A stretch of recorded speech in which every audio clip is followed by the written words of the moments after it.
Hello, it's Lisa with Soulshine, and I'm on week 3 of a deep dive into love. In January, I started a sojourn, a journey following 1 Corinthians, love is patient, love is kind, because for me, it's the most rock solid definition of love that I can gather.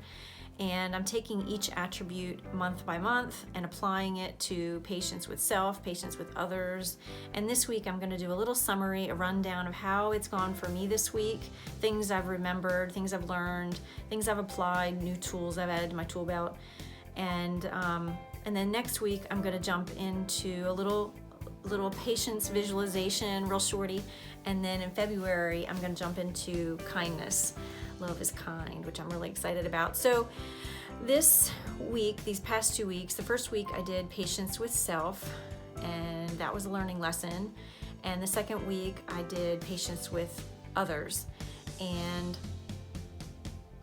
I picked up some tricks and I want to just summarize it real quick. So as far as either one, patience with self or others, it definitely requires action. You're not going to wake up one day and all of a sudden have more patience or more love. It's just something until it becomes very, very natural. Some people have more of it, more patience or more love than others, but for me, it requires action. It's something that I have to retrain my brain and the way that I think about myself and about others, and then also notice my weaknesses. So as far as patience with self, you have to know your triggers. And for me, my trigger is mealtime. So this week I noticed especially, and I'm sure that this has been happening for years, 5 o'clock rolls around and I have no plan. And everyone says, "Mom, what are we having for dinner?"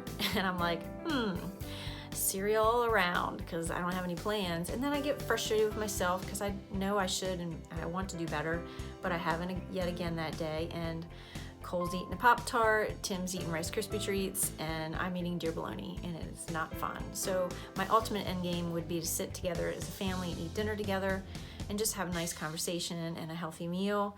Then I just feel I feel like I can reflect love to my family a little bit better when I do that. So for me, showing patience with myself required a little bit of pre-planning. So taking the meat out of the freezer and meal prepping with a friend, which I did on Saturday. It was really nice to roll down out of bed this morning and have some pre-made breakfast goodies in the fridge and the pantry so that I didn't have to sit there and wander and feel like, oh man, what am I gonna eat? Cereal bar again. And that's just one trigger for me as far as a weakness that immediately spirals patience out of me. I'm immediately snipping at the dog. It happens.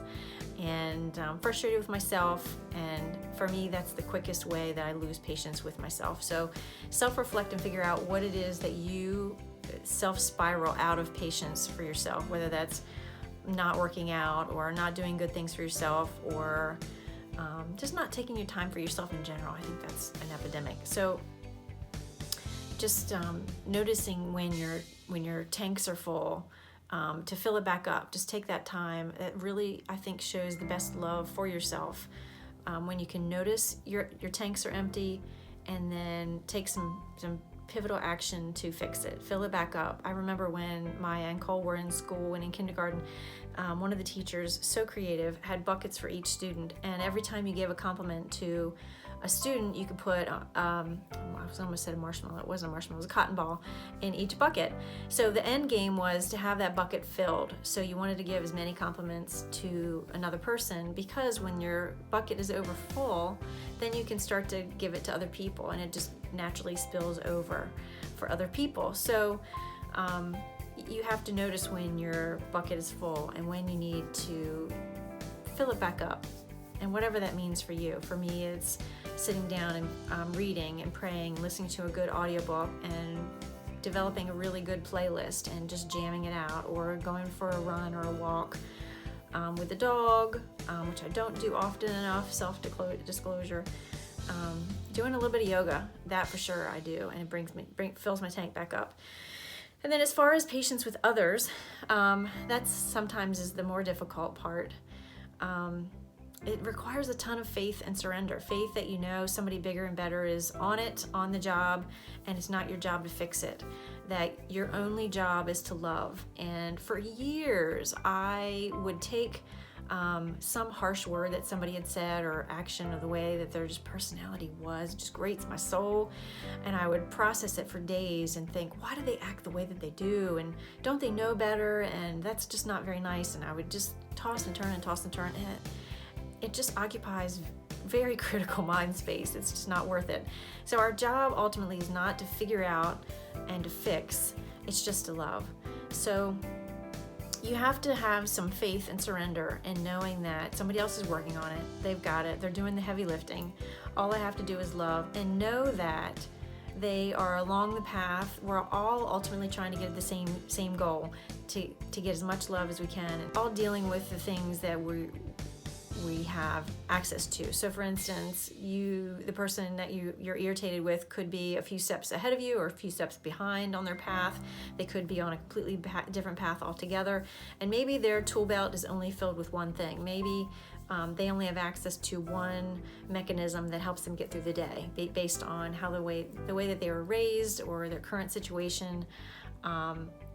I actively try and fill my tool belt to capacity. I'm learning constantly new ways to better interact with people that are different than me, just to be able to love them more efficiently. And my tool belt looks like a soundboard, like pre-programmed responses. I don't have to understand everything. I can just say, it's interesting, but not in a passive-aggressive or condescending way.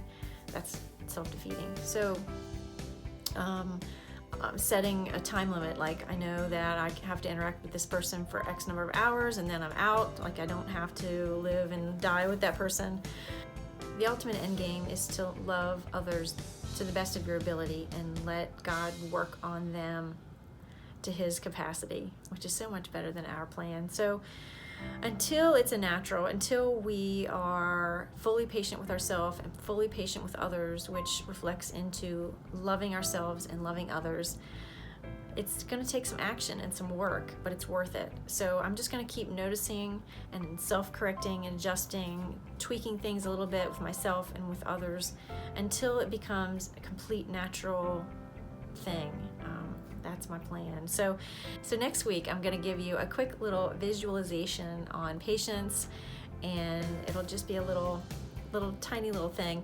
And then in February I'm going to jump into kindness. So if you liked this video and you like what you're picking up when I'm laying down and you want some more of it, give me a little thumbs up, follow, comment, share it with somebody that you think would like it as well, and I'll see you here again on Monday. I'm excited. I'm excited what I'm learning, and I hope you guys are excited about what you're learning too. And tell me how you're applying it in your life, or maybe you have some cool tool belt things that you want to share so I can add it to mine. So until then, I hope you know that I'm sending you much love, and I hope you have a most marvelous day. Love you much. Mwah, mwah, mwah.